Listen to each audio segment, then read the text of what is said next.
Also, it's a question of where do we place ourselves in this world? Do we place ourselves as the fifth largest economy, or do we place ourselves as the 111th country in out of 125?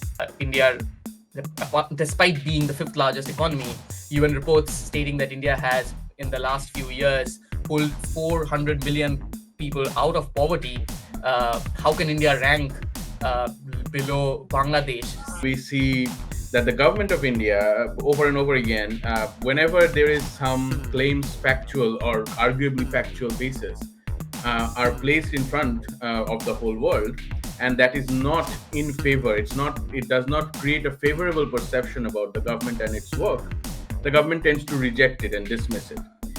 So we find that two of the major claims that the Indian government or people in the government did. And let's say the proposition is that this is a Western conspiracy against India. Now, my question then precisely is that, well, are there other nations who have also claimed that this is a conspiracy and baseless? If other nations have not rejected the data, then why is the conspiracy only against India? What rank would you have been happy with? Like, do you think India is number one? Or do you think India is like 85? Do you think that's a good score and that doesn't claim a conspiracy angle? Do you think 50 is a good rank for India to have? Or do you think just enough? Like, do you think 111 could have been a good rank only if Pakistan, Bangladesh, and Sri Lanka would have ranked below us? Do you think, do you approach it from that? So, rejected these data before? Have India said that, well, this was a Western conspiracy before? Like, what about the previous year's data, right? To say that, well, this is a conspiracy of the West, just like it happened in the 20th century, just like it happened in the 19th century. So that people at large are deviated from the issue at hand to the idea that, oh, this must be a Western conspiracy like all those Western conspiracies. Why not bring credible statisticians to the argument? Why not bring, India has great statistical institutes and have the most expert mathematicians of the world. Our focus shouldn't be comparing ourselves with others. Our focus, as you said, pointed out, that our focus should always be to ensure that in the long run, less and less, we have to deal with less and less undernourished, wasted, stunted children.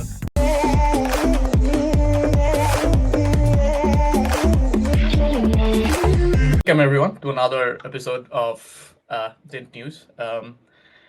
Today we have to focus on this ongoing controversy that's trending. That's with the global hunger index. India has ranked 111 out of 125 countries. And the India government, at least members of the India government, the politicians, they have rejected this metric. They have said that that's wrong. They have questioned the methodology inside it that goes on into creating it. There's the opinion and the consensus of the journalists. Most of them points towards that is another conspiracy of the West, another example of the conspiracy against India by the Western media, and it's not true. But is it that? Is it more than that? Is it a controversy? Is it something else? We are here to discuss that. We have with us today, please welcome Soumya Dasgupta. Soumya is a PhD scholar at the University of Illinois at Urbana-Champaign at the Department of Architecture, and his research focuses on post-21st century urban development in India. Welcome, Soumya, to the interviews. So let's just dive into the topic directly. Let me introduce it a bit first so that give you a bit of context here. So hunger index, India has ranked 111 out of 125 nations with enough data to have measured the index. But India's rank is India's score out of 100 is 28.7, which is serious, which is considered serious. Above 50 is like deadly serious or something, but above 28.7 is pretty serious. India ranks the major controversy, controversial point in the Indian narrative that we find here is that India, despite being the fifth largest economy, UN reports stating that India has, in the last few years, pulled 400 million people out of poverty. How can India rank below Bangladesh, Sri Lanka, and Pakistan, where we have found that people are struggling to find basic goods in some countries out of them, as well as other countries which have ranked higher than India. Um, so we can delve into that methodology, but then I'll start with you. That what do you think about this conflict in general? Um, is it a conspiracy? Is it not? How do we approach this?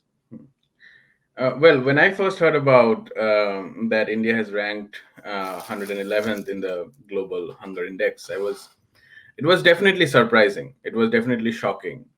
The point about the controversy, the questions that you ask about controversy, Devjit, I think to understand these kind of claims of conspiracy or this kind of blaming one versus the other, that is a matter of perception. And what is we are in this kind of a mediated world where there is so much of social media, so much of like clickbaity titles and all that.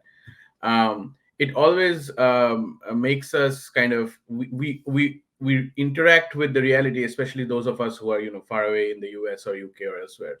We interact with the reality of India through this kind of a mediated realm, which is the media, right? So we get news filtered through different structures, different biases, different agendas, political and otherwise, economic as well.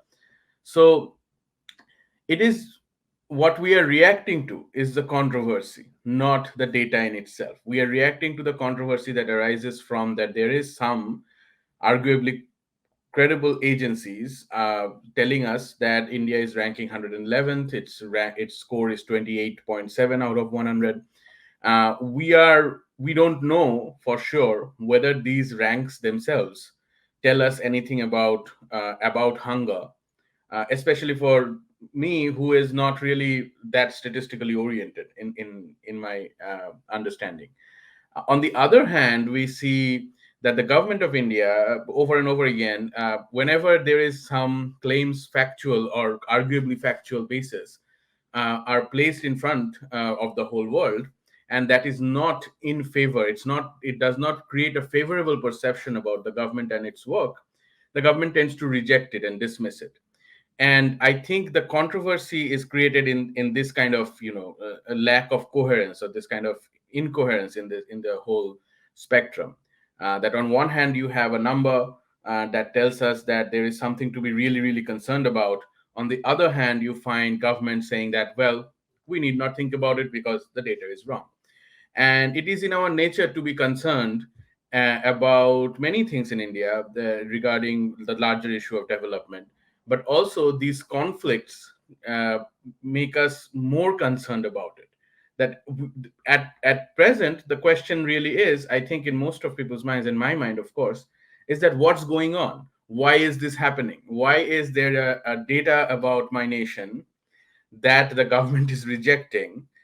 It gives me an incoherence, so I am not being able to understand. And that feeling, that idea of incoherence, that idea of that there are people disagreeing on the top about what's going on, is at the first level, I think, something that the media wants us to think, that, well, you don't know, we are informing you about 10,000 different things. End of the day, you do not have a clarity about the issues. So that's, I think, the nature of many conflicts and controversies in general. When it comes to something as serious and concerning as the Global Hunger Index, I think this is of interest to many, and this makes us think that, well, maybe India is the fifth largest economy, but are we really doing good in terms of basic amenities and basic necessities of our citizens? And I think that is the question that has a kind of a concern, but also it's a question of where do we place ourselves in this world. Do we place ourselves as the fifth largest economy, or do we place ourselves as the 111th country in out of 125 in the hunger? What is the picture? Because these two pictures clearly don't match, right? And Yeah, so that's my initial reaction to that ongoing controversy. And I think that these controversies are to be taken seriously. Yeah. Yeah, and it's a good point that you've brought here. That I think where do we place ourselves in this? Like, do we place ourselves as the fifth largest economy? Do we place ourselves as the country who ranks 111th? Um, my my thought is, my initial thought is like both can be true, and like because both are probably true. I mean, Hmm. not to dismiss Yeah. the dismissal of the Indian government against this Mm. report. There's definitely claims that questions can be brought against the methodology, um, but both can be true because of something called the inequality. Even in the US, where we both reside now, we see Mhm. that US is probably the largest economy in the world by Mhm. some margins.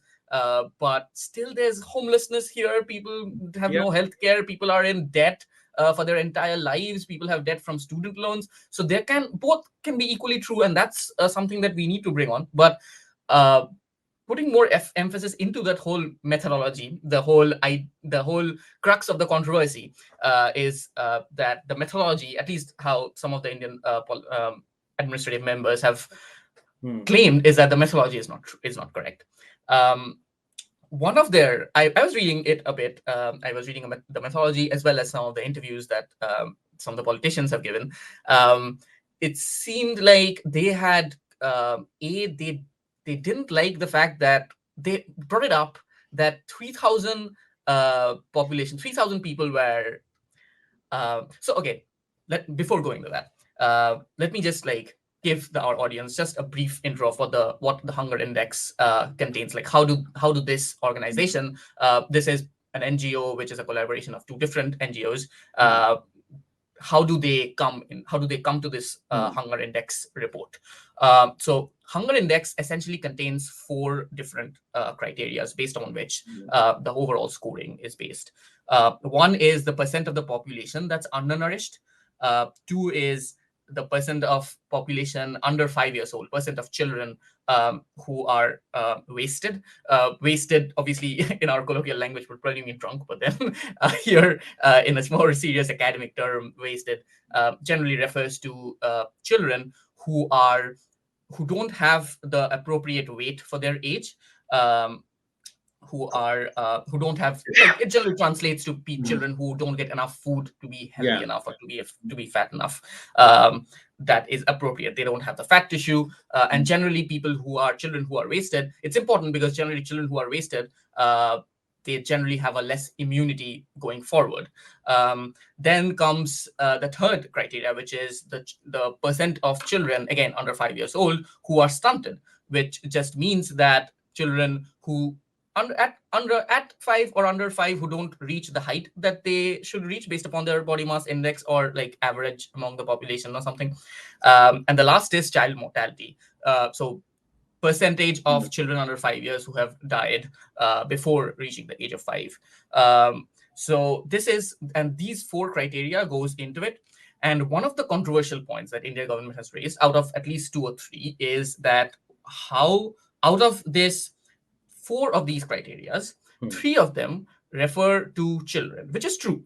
Mm. How can you claim just from if three of the four criterias are based upon or focused towards children, how can you claim that that is the hunger index for the entire population, which might be slightly Yeah. varied? India might have a significant more population in other Mm. age groups, which is true. Something that I found, something that I Mm. realized was this is also true for other countries in that Right. in that in that Yeah. whole index that was measured. Uh, Mhm. so we can probably dismiss that claim from the Right. Indian government. The Mm. second claim that the Indian government made was that that undernourished 16.6, the report found that 16.6% of the population was undernourished. Mm. Um, so, and India government claims that only 3,000 people were called randomly, and Mm. their whole answers were just taken as Right. truth, Right. and that's what went into that. Mm. Now that's simply not true. That Mm. we'll have to call out where it's wrong. That's simply not true. Mm. The whole undernourished, at least the report, at least that's what the methodology says, that the report within that undernourished section, there are two separate sub criteria about that goes on Mm. into measuring that how many percent of the population of a country is undernourished. One is the average per capita food availability, and the two is the calorific requirement of a population. Now, both ideally should be the index, at least the organization that measures the index, both gets these from the countries themselves. In India's case, at least in this report, we find that the average per capita food availability Mm-hmm. was generated from a survey conducted by the Indian government itself. So Okay. part of that undernourished thing was not calculated from the 3,000 odd phone calls that people were claiming. Mm-hmm. It went on from an Indian organization. And the second is the calorific requirement of a population Mm-hmm. that essentially we find that India government has not released their information in 2017 in the survey that the Indian government conducted. And hence they had to, as a method of substitution, they had to call 3,000 people at random, probably by some statistical measures. However, uh, an important thing to here note to note important thing to note here is that in some other countries where this entire survey of calorific requirement of the population was not available, they did 1,000 surveys. Mm-hmm. Just because India's population is 140 crores, they probably estimated that 3,000 people is enough for them to gather a significant idea of what it means for the population. Right. So we find that both of them, two of the major claims that the Indian government or people in India government did, doesn't hold. So Mm-hmm. from that perspective, at least it feels like this claim that it's a controversy. Going into the whole Yeah. controversy, that Yeah. it's not a controversy. It's this claim that it's a conspiracy against India by the Mm-hmm. Western Mm-hmm. organizations simply doesn't hold true for this. Yeah. Yeah. I So also do not buy this idea of conspiracy at all. And coming to the first question about the credibility of the method and the agencies behind the publication of this data, or the generation of this data. Now, as you said that, in general, if you ask me, would I accept any data from any NGO? No, obviously not. I mean, there needs to be some understanding of whether these NGOs are, whatever they're generating with, in all honesty, are being thorough and rigorous with their methods. Now, I am again. This is, I think, the question that bothers many like me who are not, rigorously trained in statistics to understand the intricacies of the methods and the reliability of the data and the consistency of the data across different nations and all these other questions. So I leave that debate to the statisticians themselves. I think they someone who is rigorously trained in the field of statistics and survey and data and all that, by and large, the quantitative research methodologies, would be the correct person to comment on whether the methodology themselves, but on their own, are reliable, and secondly, whether these methodologies have been rigorously followed in the extraction of the data, for a representation of an issue in the form of data. So, but outside that, my question of understanding whether these data is reliable is to ask the very simple question. So, let's say they have published data of 125 nations, right? And let's say the proposition is that this is a Western conspiracy against India. Now, my question then precisely is that, well, are there other nations who have also claimed that this is a conspiracy and baseless? If other nations have not rejected the data, then why is the conspiracy only against India? I mean, if the West is conspiring against a lot of, like, if the West is conspiring, then they are conspiring against the entire non-West, right? If that argument is to hold, then we have to find at least one or two more nations saying that, well, just like India, the West is also conspiring, and maybe Bangladesh, maybe Pakistan, maybe Sri Lanka, maybe Nepal. I don't know. Countries. Well, we cannot expect Denmark to be saying that the West is conspiring, because Denmark is the West, right? So, but if there are other non-Western countries, traditionally non-Western countries, are also refuting the claims, well, then that argument can be pushed through to a reasonable extent. And then the second question is that how long are these global hunger index as a measurement is being published, and from which year? Have India, you know, rejected these data before? Have India said that, well, this was a Western conspiracy before? Like, what about the previous year's data, right? So next question is, why is the conspiracy happening now, right? Why haven't the West been conspiring 10 years ago, right? So I think the conspiracy is comes from a certain to feed a certain paranoia that the West constantly is conspiring through its agencies, through its government networks, through its scientists and data manufacturing, is constantly trying to paint a negative picture about India. Well, even if that is true, then that has to be true at least to a certain consistent extent. That, well, the West is conspiring data year one, year two, year three, year four, and we see that okay, this is a trend. Well, then we understand that this is in general. I think it comes from a deeply, and this is partly a part of my research field as well.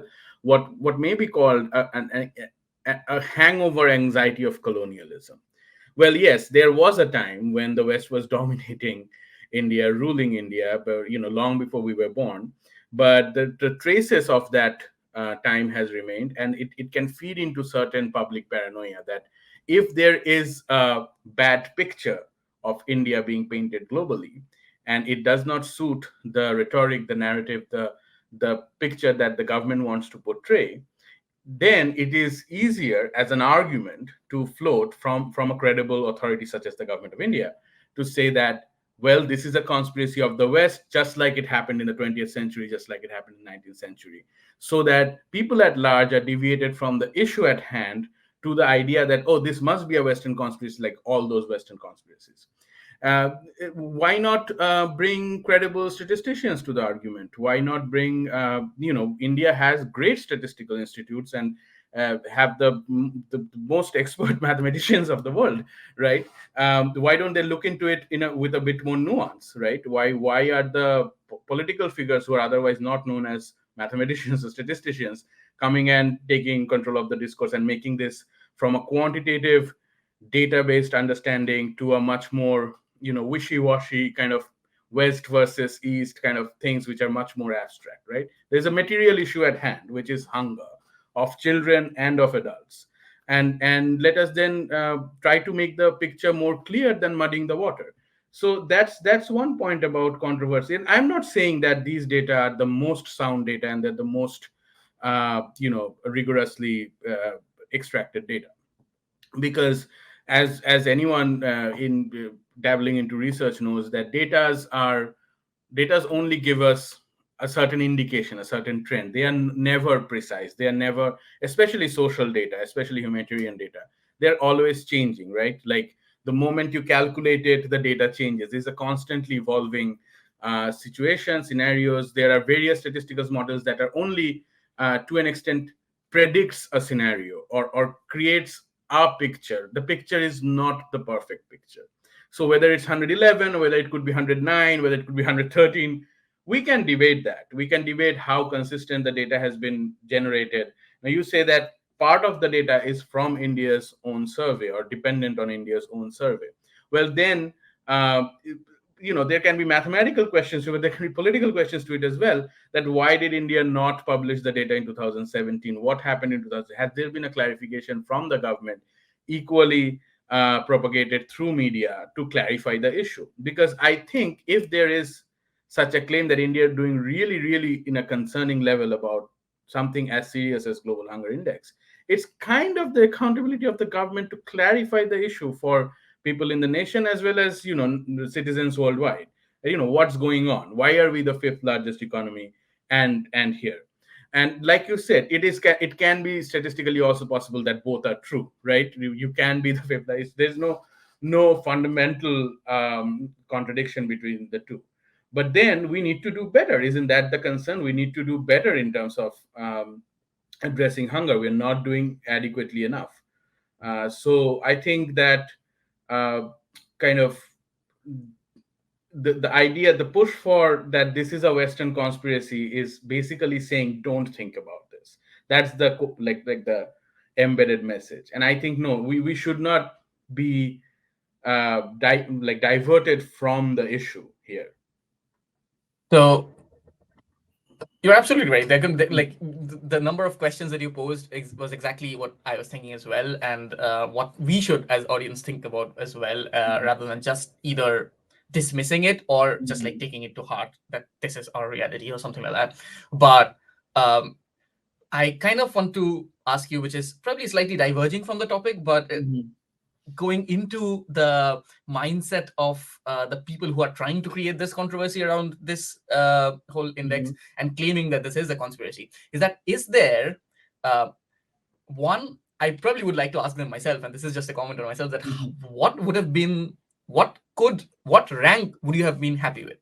Like, do Mm. you think India is number one?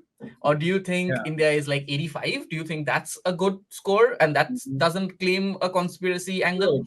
Good. Do you think 50 is a good rank for India to have? Mm. Or do you think just enough, like, do you think 111 could have been a good score, good rank, only if Pakistan, Bangladesh and Sri Lanka would have ranked below us? Do you think, Right. like, do you approach it from that? So that's something that I would like to ask them.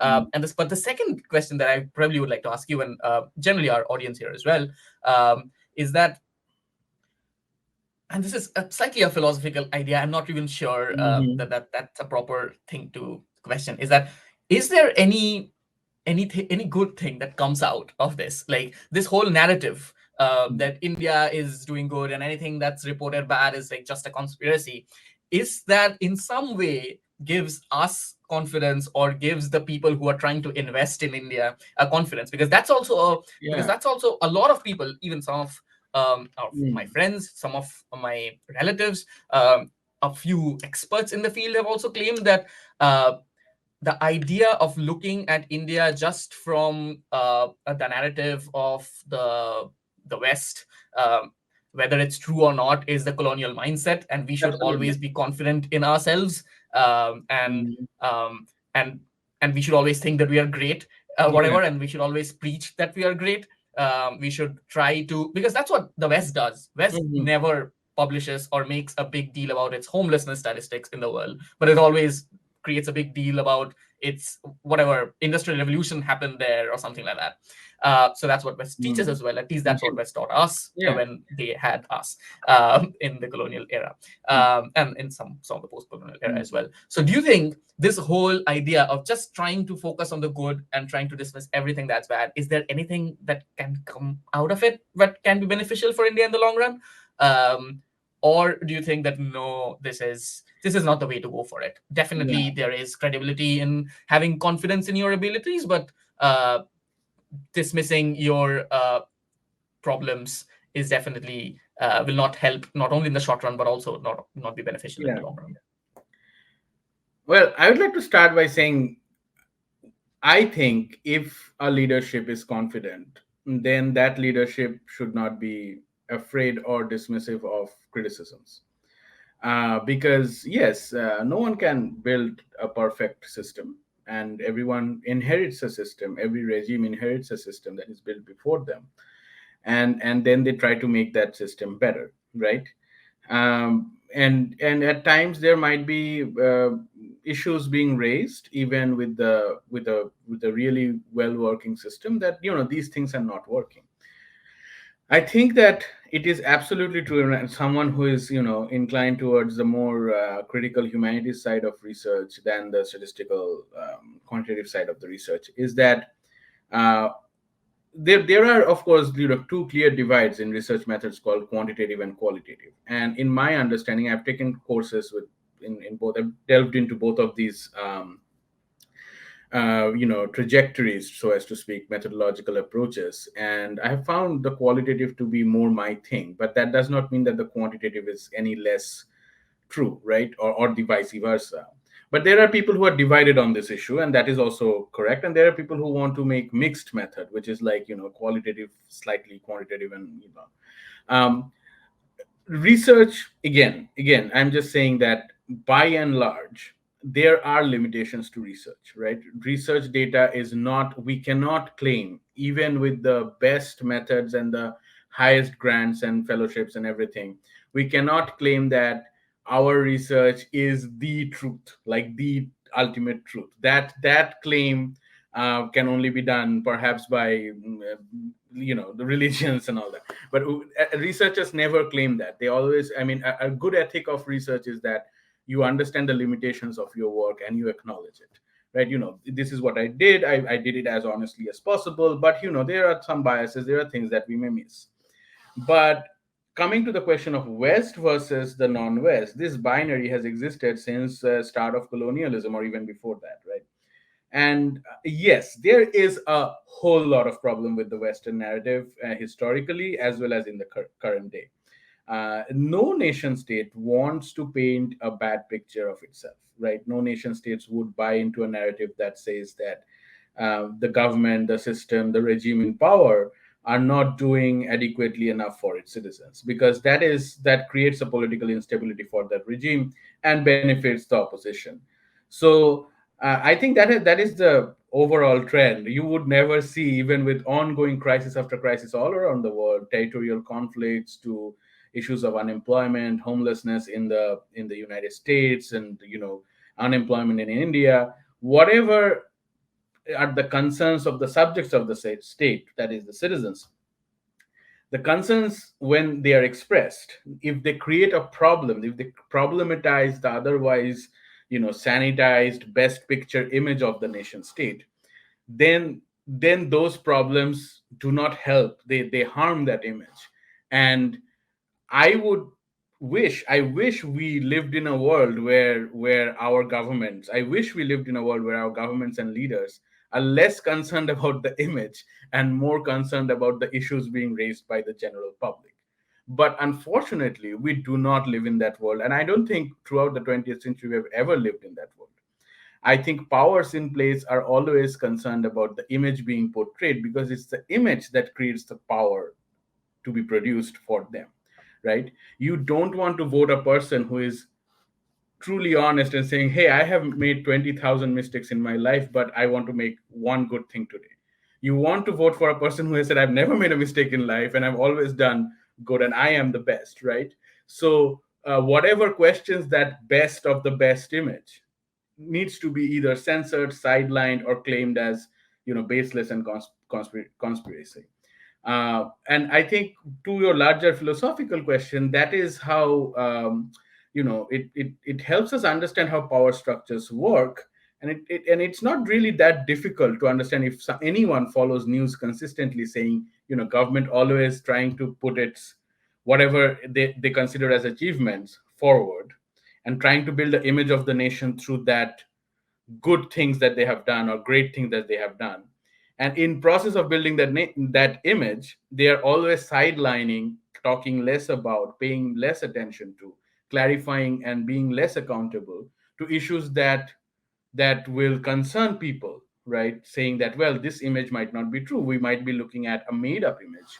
We might not be looking at the real deal that's going on down there or out there.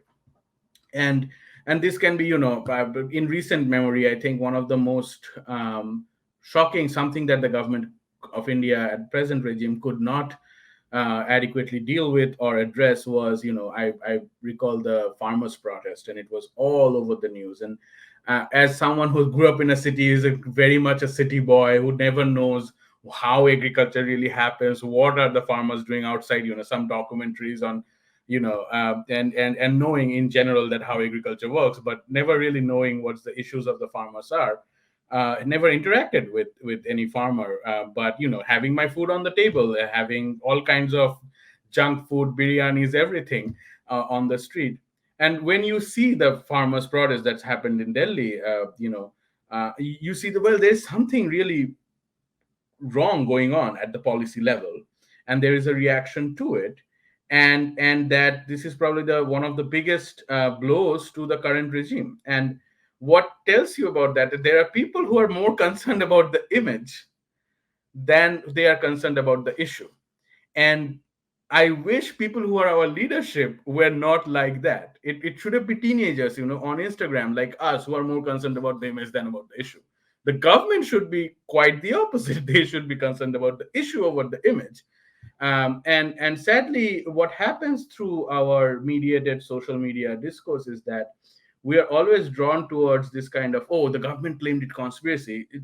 We always get concerned about that, the discourse of the image, right?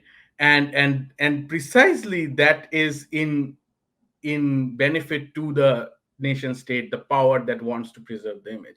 That we are more concerned about the controversy, and we are kind of, you know diverted than to ask real questions that, well, if you haven't published data in 2017, if you are saying that these data are Western conspiracy, where is your data?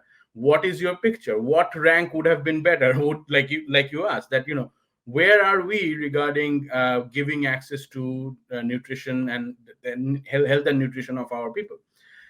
So, and by doing the controversy, the conspiracy claim, the government really is avoiding in this case, I think, to an extent that I have seen the news, is the question of accountability.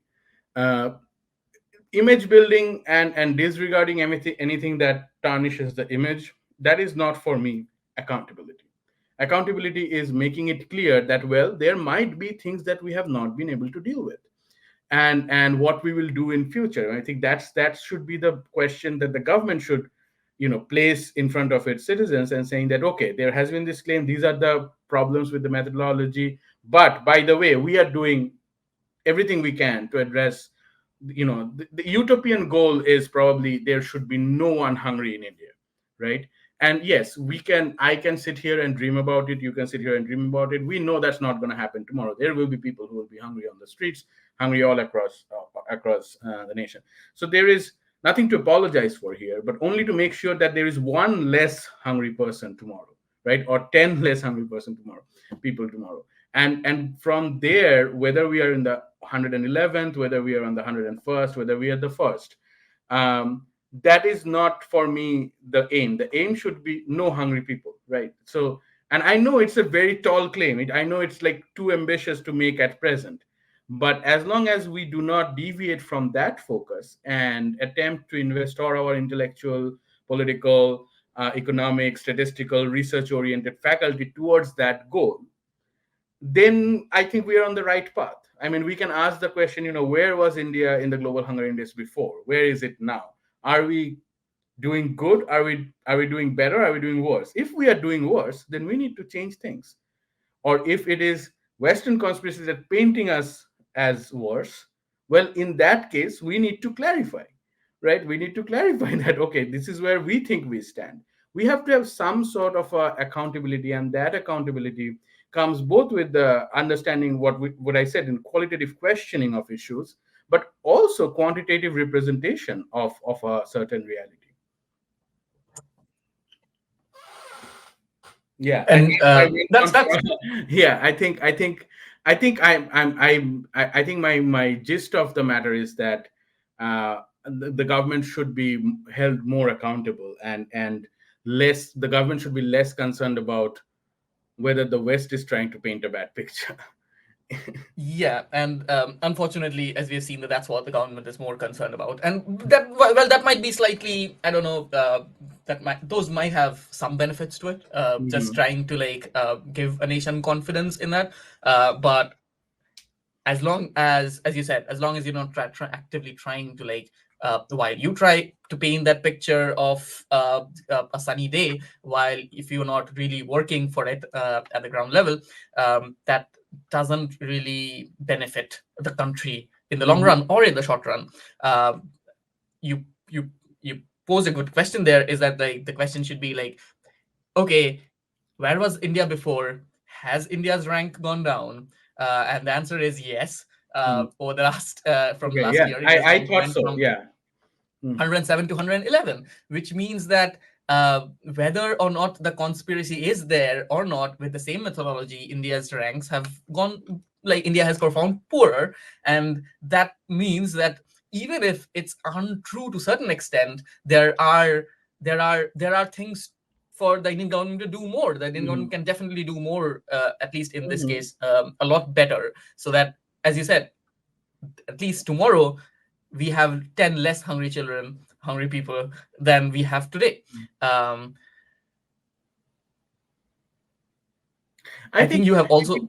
yeah, I think, this is also an extended conversation. I kind of have this suspicion or kind of a feeling that the the present regime is less inclined or less interested in answering difficult question, or even having difficult question being asked at them. And as the fifth largest economy, that really doesn't look good. When you are avoiding questions, when you are not engaging with the press more openly, and you have your own channels of saying what you want to say. Uh, that is not good for any democratic leadership. I mean, democracy is difficult precisely because people get to ask difficult questions. We do not live in a monarchy, right? Where the king is never questioned. Whatever he thinks is like the right thing, right? We do not live in the British Empire. We do not live in a colonial world. At least we want to believe that. And I think we, in general, this dismissive nature, like you mentioned, it's really. I'm not comparing current regime of India with, and this is worse than British government. I think that also is like a kind of a emotionally charged up or politically charged up claim.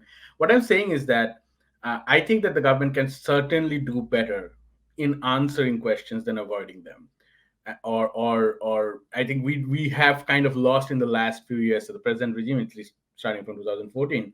But in general, the government should clarify its problems to people, and it's part of the accountability of the government to inform us about what's going on with their work, because it's end of the day your tax money or your family's tax money and my tax money, they're there for their work, right? They're not there for building an image. That's not what we want. We want India to go from 111 to 107 back to 107, and then go up the chain and make it better for children across India's cities and villages. Um, and if we don't like the methodology, why don't we ask the NGO people to come up with a better methodology and do the survey again? Why don't we make our own statistical agencies where we have independent, people who do not work for the government, but they're independent of it, agencies and institutions to come up with a more rigorous method? I'm surely we can improve the method. Absolutely. Then why don't we do that? Will that give us a better picture? That is the question. If that did, then maybe that is what we would have done. Probably it doesn't, and that's why we are saying this is all conspiracy. Yeah. Yeah. So I yeah, you're true. You're true in every aspect of this, and Mhm. let's hope that the Indian government or the administration currently is working towards it. There's obviously some schemes like Anganwadi schemes and all of Mhm. that. There's Mhm. obviously NGOs inside India who tackle this problem. Um, India's, however, despite of the rank, um, our focus shouldn't be comparing ourselves with others. Our focus, as you said, pointed out that our focus should always be to ensure that in the long run, less and less, we have to deal with less and less undernourished, wasted, stunted children. We should have a lot better, more like a society where all of the people at least have their basic requirements of hunger met, because lots of researchers have pointed out that with if you have a good nourished population, I'm sure the output from that population in pointing India towards the achievements of Yeah. whatever productive achievements that they want to achieve, whether Yeah. they want to have a first largest economy, whether they want to go to Mars, whether they want to wherever they want to go, I'm pretty sure the output would be a Yeah. lot better from Right. a person who's not battling hunger, some a I basic think requirement of hunger, and right? I agree with you, but it's also it's really something that um, yes, well-fed people would work better. That is for sure true. But living in the 21st century, it's, I don't know whether I should use the word embarrassing or quite, I don't know how to react to it, that we actually have to argue this. That Mhm. I'm not refuting your argument. I'm saying that we are at a point where you have to kind of say it out loud. Hey, people should be fed, right? Like that is the I mean the most scary, and as well as the most confusing and bewildering part of our existence in the so-called technologically advanced and whatnot 21st century, where India has the IT revolution, and we are going to the moon, and we are winning world cups and what that. But the point is that it's not a it's it we shouldn't even start by saying that a population with access to good nutrition is a productive population. Mhm. Our starting point should be no one should be hungry. Period. That's like a basic human right. Roti kapra makan. The roti should be there. And if we as an economy are not being able to produce enough to ensure food for everyone, then there is a concern about that. But the point is that that is not the case with India, right? India is producing a lot, and our economy is otherwise showing signs of growth over not only the last decade, but across since economic liberalization in 1991. Earlier there was a different system, like the more kind of a socialist welfare system of Nehru, but 91 onwards, this has been India has been constantly increasingly engaging with the free market, with the global market, the America-led capitalist model. Now, are there hungry kids in America? Yes, there are. Are there homelessness in America? Actually, that's an issue that's increasing in terms of numbers, right? With the ongoing recessions after the 2008 major, like, crisis, the financial crisis. And there are issues in United States as well, if US is to be taken as a model. If but And yes, probably, the president of the United States or anyone in the office doesn't start their day by saying how we are doing on homelessness. And yes, that is a concern. They should be starting their day with, are there homeless people outside in my city? I mean, are there hungry kids outside? And that should be day one, issue one, priority one. Sadly, it's not the issue of the governments and national leaders all around the world. That is not their day one, priority one issue. And that is another, like, I think that's a discussion for a different session, where, what should our politicians be concerned about, and what should be their, priority number one and number two and number three. How do we feel about that? But by and large, I am also kind of, in a way, it's not easy to digest emotionally that the argument is, and again, agreeing with you, that we need well-fed people so that they become a productive population. What about people who are, my father is a senior citizen, and my mother will be a senior citizen soon. People after they retire, they're not the most productive part of the population. Should we not should I allow, it's like it's that kind of a concerning and actually a scary thought, that, oh, the government needs to feed people so that they are productive. No, they need to feed people because they're people, right? They need to make sure that infrastructures and access to food and nutrition and information about nutrition is available to everyone. And we are certainly not there. So whether we are at 111, whether we tomorrow will be at 99, that is, of course, one part of the concern. But the major part of the concern, it should be that, well, I am not less concerned about the rank and the image that it portrays and how it disturbs the projected image, and more concerned about, you know, uh, is there, and there is, we know that there are people who are hungry in India right now, right, as of today, as we speak, as we enjoy the privilege of having in conversation. There are people who are looking for food out there in India, elsewhere, as well as in the United States. So I think that should be the concern at present, and the more important concern. Yeah. That's a very apt point. Mhm. So yeah, with that, I think we are at time. We Okay. thank you for everyone who stuck around. Thank you, Shomo, for discussing with us the hunger index Mhm. controversy. Um, uh, to everyone watching at home, subscribe to Dynt News for more such podcasts. Comment it out in case if you want our opinions on any such things. And as Shomo said, regarding this hunger index controversy, let's not look at the rank of it. Let's just try and ensure that from now on, and not just from now on, but like in general, the policies, we try to lessen the inequality that's present in India. Even a one hungry kid is too many. That was from Dint News. See you in the next one.